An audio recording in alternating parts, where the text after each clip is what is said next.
जय जय गजानन, जय गजानन, जय श्रीमन श्री नारायण, जय मन्नारायण, आदि जय आदि शक्ति शक्ति माता। माता। दोस्तों आज दोस्तों, हमारे आइए चैनल पर सुनेंगे एक पौराणिक कथा जो कि दुर्वासा ऋषि के क्रोध से कैसे उग गया केले का वृक्ष।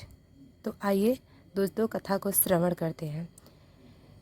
यह एक सुंदर और शिक्षाप्रद पौराणिक कथा है जो दुर्वासा ऋषि के क्रोध और केले के पेड़ गांव केला से जुड़ी है।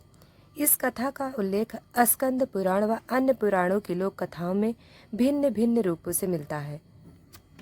भारत के किसी प्राचीन हरियाले और पवित्र गांव में जहां धर्म और संस्कृति का पालन होता था, वहीं कभी कभी लापरवाही और अहंकार भी प्रवेश कर जाता था।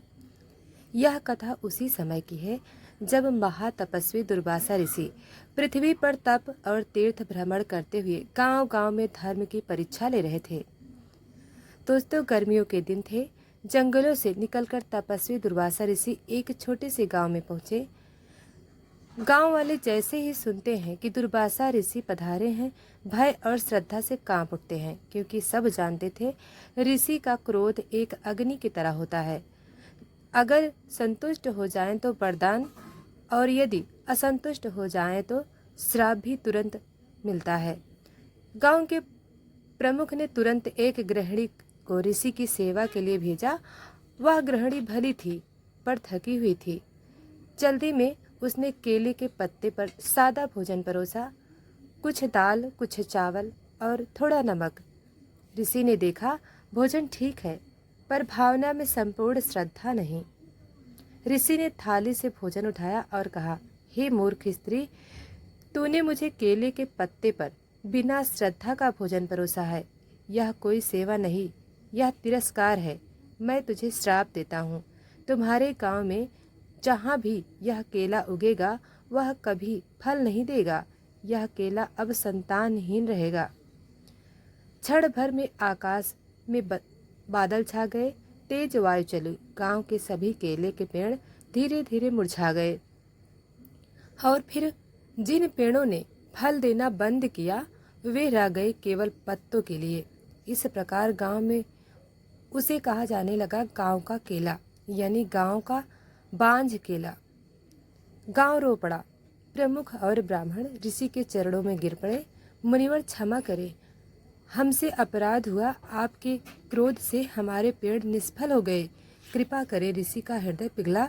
वे बोले, हे भक्तों, मेरा श्राप अस्थायी नहीं है। यदि तुम इस केले के पेड़ को अपवित्र न समझो, बल्कि श्रद्धा से पूजा पाठ में इसके पत्तों का उपयोग करो, तो यह पुण्यदायी हो जाएगा। यह वृक्ष भले ही संतान न दे, पर इसका पत्ता पूजा में ईश्वर को प्रिय रहेगा।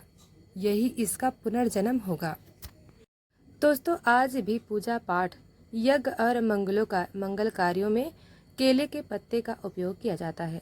दक्षिण भारत, उड़ीसा, बंगाल, असम में भोजन केले के पत्ते पर परोसा जाता है। मान्यता है कि यह ऋषि दुर्वासा का वरदान है कि केले के पत्ते पर परोसा गया भोजन स्वयं देवता स्वीकार करते हैं।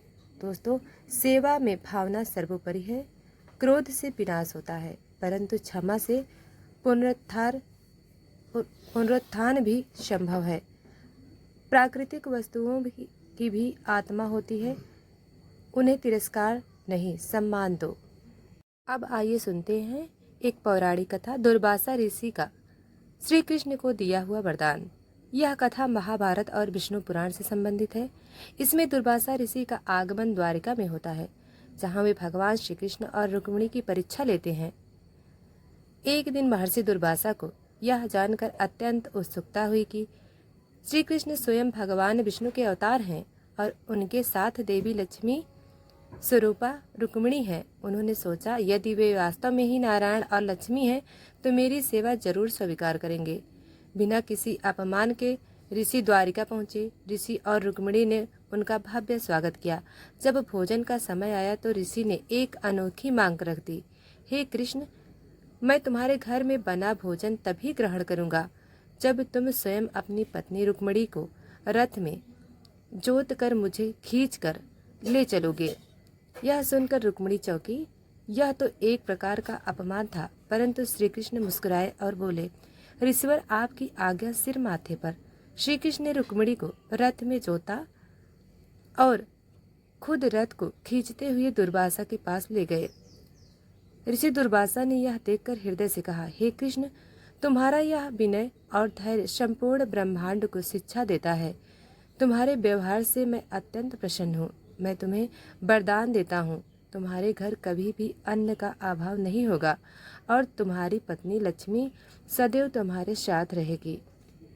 दोस्तों, सत्य पुरुष परीक्षा से नहीं घबराते, वे सेवा में लज्जा नहीं करते। विनम्रता सबसे बड़ा बल है, यही ईश्वर की निशानी है।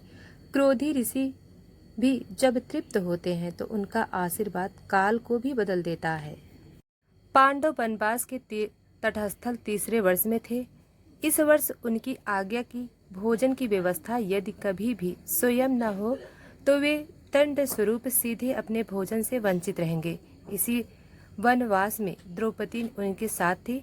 भगवान श्री कृष्ण ने द्रौपदी को एक अक्षय पात्र प्रदान किया, एक दिव्य पात्र जिनमें जितना भोजन बनाया जाए वह कभी समाप्त न हो। शर्त यह थी कि पात्र से तभी भोजन बढ़ेगा जब खाने वाले उसमें पहुंचेंगे। एक दिन पांडवों के साथ द्रौपदी भी अकेले पहाड़ वन में अवलंबन थी। उसी समय बाहर से दुर्वासा गौरी तपस्या के बाद पास आ रहे थे। दुर्वासा के आगमन की सूचना मिलते ही द्रौपदी ने वेद पुत्रों व वनों के वृक्षों का ध्यान करते हुए उन्हें शीघ्र देवता सम्मान योग्य सज्ज कराना चाहा। उसने अपने अक्षय पात्र में से भोजन निकलवाने का निश्चय किया, परंतु उस दिन पांडवों में से कोई नहीं था। युधिष्ठिर, भीम, अर्जुन, नकुल, सहदेव सभी मृगाकामी वन में गए थे। द्रौपदी अकेली थी। उसने पात्र में हाथ डाला पर वह सोना दिखा, क्योंकि नियम था जब तक पात्र के निकट भोजन न पहुँचे पात्र भरता नहीं। द्रौपदी भारी क्लेशित हुई, पर ऋषि की सेवा में विलंब भी अत्यंत विभत्स था। दुर्वासा ऋषि जी दृढ़ आचरण वाले तपस्वी थे। वे देह सुख, तामसीय भोजन और विलंब मान्य न करते थे। जब द्रौपदी ने निवेदन किया, हे मुनिवर, अभी कोई भोजन देने योग्य नहीं, अक्षय पात्र में भी भोजन क्षीण है, तो उन्होंने क्रोधित स्वर में कहा, यदि तुम्हें मेरे भोजन से वंचित होना अच्छा लगता है तो चलो। और शीघ्र ही उन्होंने अपने गरुड़ वाहन पर आरूढ़ होने का इशारा कर दिया। द्रौपदी का हृदय कांप उठा। ऋषि का क्रोध बड़ा तीव्र और भयप्रद था, किंतु ऋषि की नाराजगी से उसका गांव नहीं बल्कि पांडवों का कुल और धर्म संकट में पड़ गया। उस क्षण द्रौपदी ने अपने हृदय को प्रणय के भाव से श्री कृष्ण की ओर मोड़ा और मन ही मन उनकी सहायता प्रार्थना करने लगी। उन्होंने धीरे से कहा, हे वंशवधु, अब यदि मेरी भली भांति सहायता न करो तो पांडवों के साथ मेरा धर्म ही संकट में है। शीघ्र ही उन्हें आभास हुआ कि यही तो श्री कृष्ण ने पहले वचन दिया था, जो समय आए वे उनकी रक्षा करेंगे। अगले ही पल दिव्य दृष्टि से उन्होंने श्री कृष्ण को आते देखा। श्री कृष्ण ने हाथ बढ़ाया, उनके स्पर्श मात्र से धरा पर अक्षय पात्र से सैकड़ों भांगे अनाज और घी से ओत प्रोत भांगे भांगे पात्र अविरल बहने लगा। पात्र सम्मान पूर्वक भरा और साथ ही द्रौपदी ने ऋषि को भव्य अन्न भोजन ग्रहण कराया। प्रसन्न होकर ऋषि ने आशीर्वाद दिया, हे द्रौपदी, तुम्हारे धर्म बल और धैर्य ने मुझे आज परीक्षा दी। तुमने मेरी सेवा में विलंब का श्रेय नहीं समझा और मन से मेरी आराधना की। इसी भाव से तुम्हारा प्रत्येक कृत भवता कुल के कल्याण का कारण बने। ऋषि का वरदान वास्तव में पांडवों के वनवास तथा उनके लौटने की कथा में महत्वपूर्ण भूमिका निभाएगा। दोस्तों, शिक्षा का चमत्कार संकट काल में मनोभक्ति ही सर्वोपरि शरण है, जिस पर ईश्वर तुरंत सहारा देते हैं। अखंडता और स्वच्छंदता।